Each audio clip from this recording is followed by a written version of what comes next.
Well, I did it. I finally saw Beastars Season 2, and honestly speaking, it was everything I could have wanted from this season. This season alone, it was everything I expected and everything I wanted. What did I say at the end of my first video for Beastars again? I had to think of any flaws for this. One would be, I would have wanted them to talk about who might have killed Tim, because everybody seems to care about him, but no one seems to care about who devoured him. So I would have personally liked to know more about that. But I feel like they've hinted that they're gonna get more into that later on. Wow, I said that? Gosh, I must be like so smart or something, or at least know decent storytelling. Beastars is an anime and a manga series. The manga created by Paru Itagaki, and the anime is animated by Studio Orange. The only things I've seen from this studio is Black Bullet and Dimension W, and this is completely different from those shows. The manga came out from 2016 to 2020, and the anime debuted last March of 2020 as an association with Netflix. Beastars is completely CG with 2D elements. There are lots of cues, lots of little bits, and special animation moments that aren't CG. This is one of the first anime that I feel like I can watch fully that the CG didn't seem off or didn't seem stiff to me. The new OP isn't bad, by the way. It's still such a buff, it's still such a good tune, and the visuals go very well with it. It just doesn't stand anywhere near close to the amazingness of the first OP for Beastars. It did that for me personally. This song is still good though. This OP is still really good though. But without further ado, let's jump into Beastars with you converted fans as well from our previous video.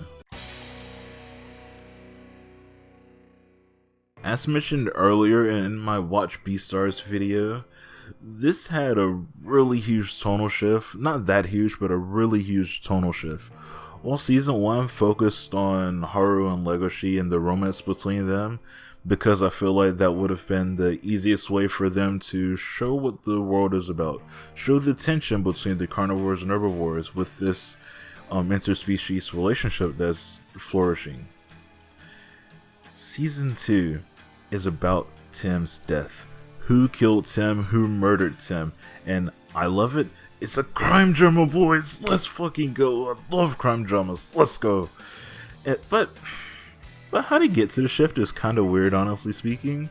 This big snake lady comes in, says she's security guard, after an episode of just whispering around and only Legoshi can hear her, by the way. And she says, "Oh my god, I'm a security guard. Somebody killed Tim, and you must find out who it is before he strikes again." And Legoshi's like, "Yeah, alright." And that's the motivation for finding Tim's murder in this season. What? This really did feel more like a crime teen drama once things actually got started. More inner dialogues and going through personal development between the two main characters. While there were some monologues between Haru and Legoshi within the first season, this one, Haru's not in here. There's two main characters in here, and that's Legoshi and Louis. I'm surprised they brought Louis back so quick. I'm not surprised that he's back. I figured, like, alright, guys, for those of you who watch shows, if they don't show the death on screen, it didn't happen. We gotta start believing that if they don't show the death on screen, it just didn't happen. If they show it, it happens. But besides that, never believe a show when they kill off somebody.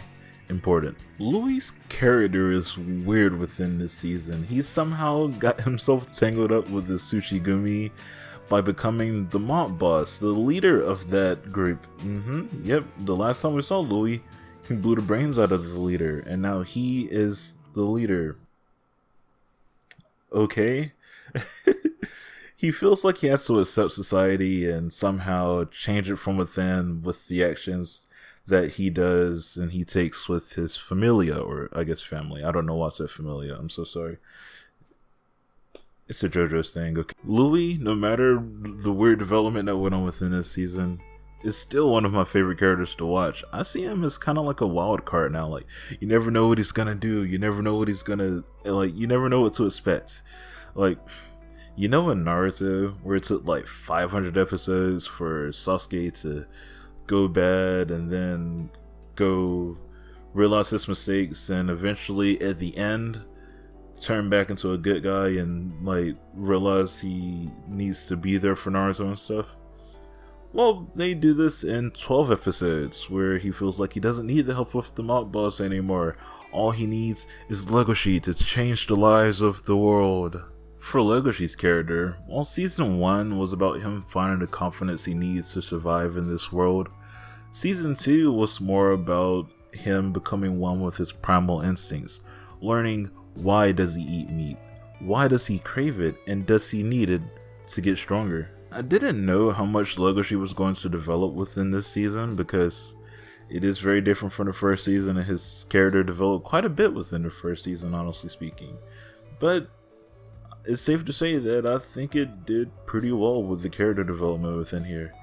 He was tested, not only as a carnivore, but his character as a whole was tested with the person who killed Tim, the killer, who I'm not going to spoil because I want you guys to look forward to something. I really want you guys to watch this show, so I'm not going to spoil who the killer is, but he is very, very similar to Legoshi. Someone who the students at the school, and the teachers as well, just look at as this tall, nice guy. Like, nobody says anything bad from him. He's just this nice guy, smiles a lot, kind of stays in the background, doesn't get involved in any type of drama.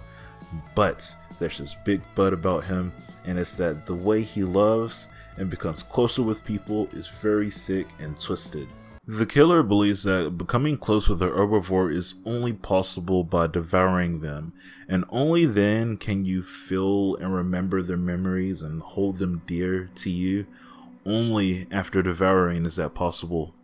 Obviously, we already know Legoshi views love very differently from that, and we get this with two examples that we've seen him grow closer with throughout these seasons so far, and that's Legoshi, and that's Haru and Louis.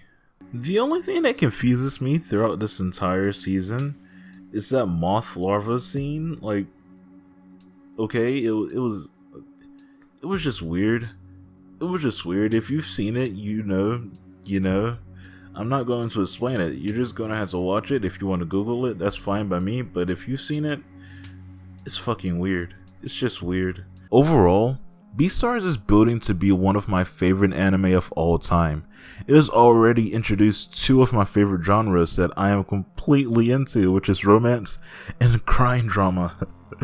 This season almost has no flaws about it, but I did say almost. I don't think Legoshi needed a reason to find Tim's killer. It seems like something that he would have already been interested in from the beginning without any influence from Big Snake Lady that we never see again throughout this season. Louis' drastic shift from being a rich dick to someone who pulls out a gun in everyone's face to solve his problems was also kinda weird, but it's Louis, so I'm completely fine with that. Other than that though, I really enjoyed this season for what it was. On the last episode, they even did an interesting choice of playing the ending theme at the beginning instead of the OP. If you are wondering if you should watch Beastars or not, just do it. Please just do it. Watch my Watch Beastars video and genuinely watch it. It's way too good for what it is. I cannot get enough of Beastars. Please give me more. I was so sad after the 12 episodes were over because they're easily bingeable. Please give me more Beastars, Netflix. But that's basically it. I really hope you enjoyed this. Some questions that I can't think of right now. What did you think of Beastars?